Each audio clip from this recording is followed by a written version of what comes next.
Good day, guys. So, this is Alexandra Abugan, and welcome to my Python journey again. So, for today's video, we're going to create an online shopping cart system using a Python tool or programming language. So, yung system na gagawin natin is mag-i-input si user ng tatlong product as well as yung name ng product, quantity ng product, and then yung price. And then yung system ko computein niya yon and then magpiprint siya ng receipt. So, ayun. Yun yung gagawin natin today. So, let's start. Uulan ngayon. Mag-ingat kayo. So, first, we're going to...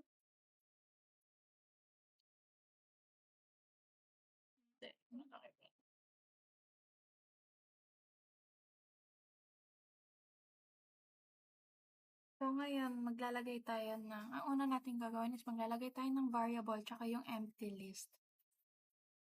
Since si user yung mag-i-input ng mga product, so hindi naman fixed or constant yung product na ilalagay.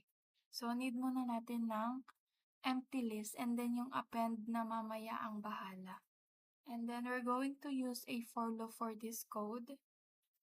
For I in and then dito naman sa range, so i-reiterate niya or itatraverse niya sa code ng 3 beses. Kaya kailangan natin ng range ng 1 to 4. So why 1 to 4? Bakit hindi 1 to 3 since 3 beses lang siya uulit? Since kung alam niyo po yung start and stop sa may Python, yung una masasama and then sa may list pala, sorry. Yes, as well as sa Python din naman.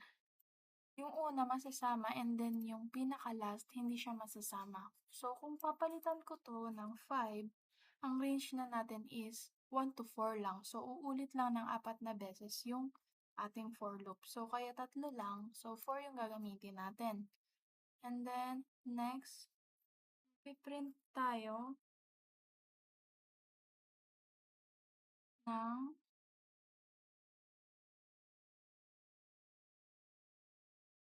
using formatted string. So, we're going to use formatted string kasi sa loob ng string, meron tayong variables or expression. So, meron tayong expression sa loob ng ating string. That's why we need to use a formatted string. And then next, variable name.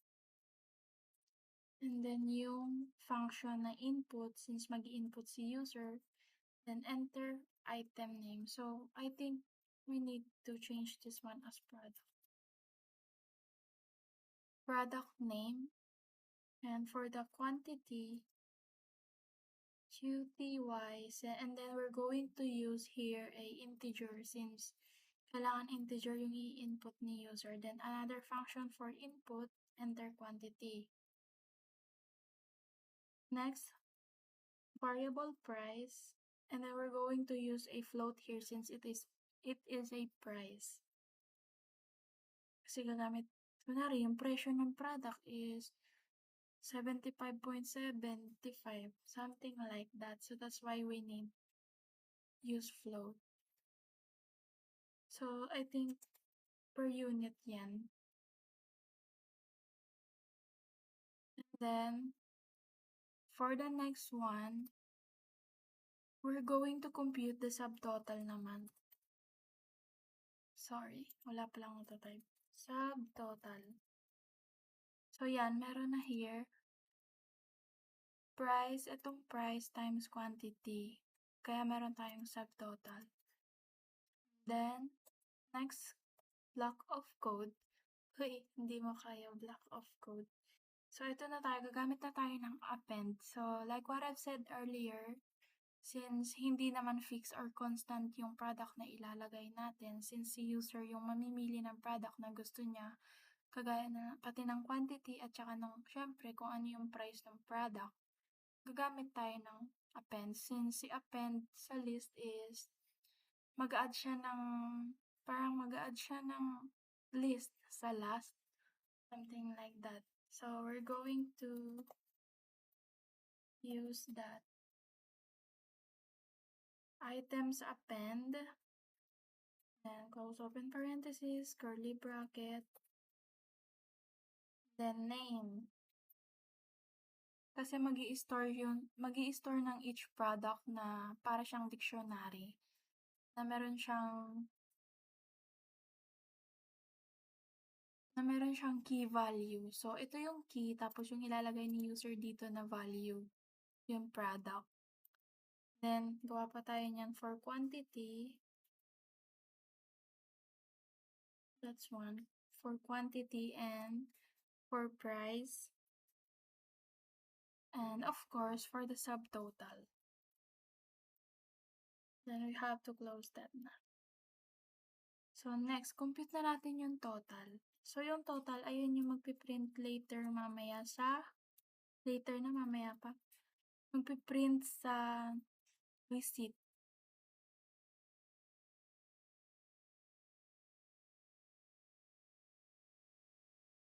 So gagamit tayo dito ng sum since pagpaplasin niya lahat or pag-add niya lahat ng items or kaya ng subtotal. So si sum pala is a built-in function siya sa Python. Parang sa lahat naman ata ng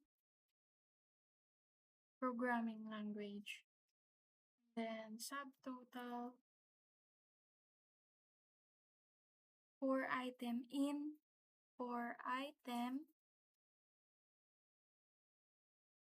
items.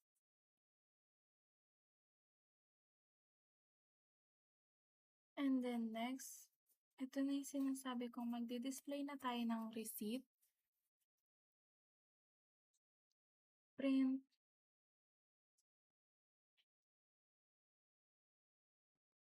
So, ipiprint muna natin yung display niya. Parts summary. Then we're going to use a for loop again in items. So, nakulangan dito, sorry.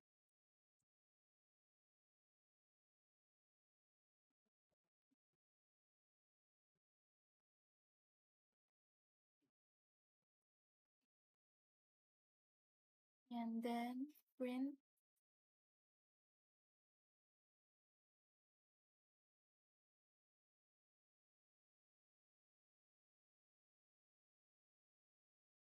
another formatted string here.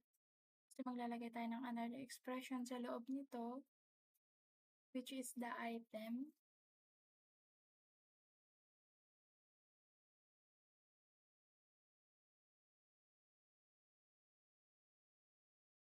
Quantity. Then, we're going to add here 8 times para medyo uniform naman yung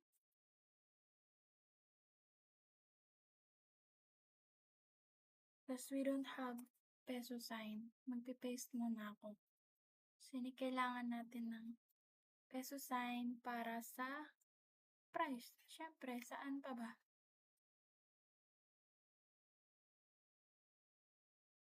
Tapos, dapat ito guys, naka-float to. So, don't forget.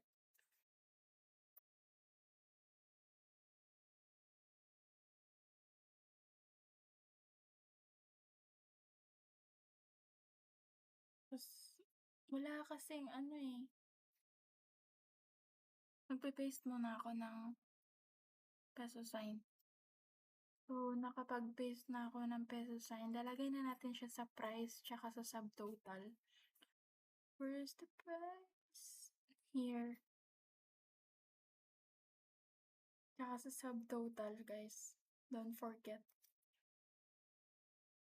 And then, ipiprint na natin yung broken lines for receipt.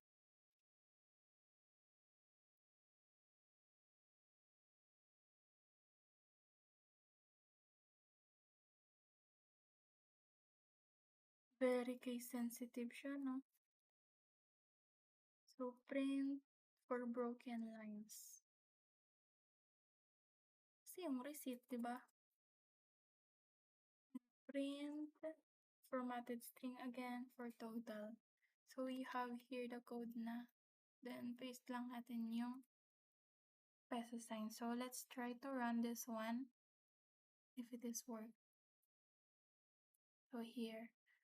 So like what I've said earlier, hindi constant or fixed yung product na i-input ni user. That's why we used a items.append variable para mag-add siya ng another list. Mag-add siya sa last na another list na parang dictionary since may key value nga siya.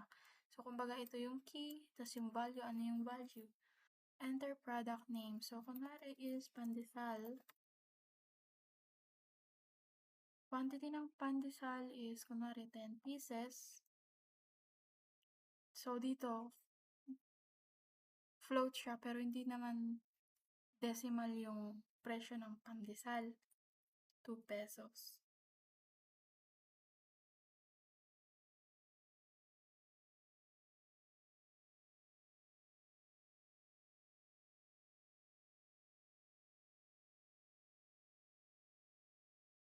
And then for item number 2 or the product number 2 which is the peso, dalawa, tapos yung price niya is 45. Nari, 45.50. Then yung product is coffee. Third product is coffee. Ilang coffee? 5 tayo. Enter unit price, kunwari 12. So, here is a cart summary and pinaka-receipt niya. We also have here the subtotal. So, that's it. Bye!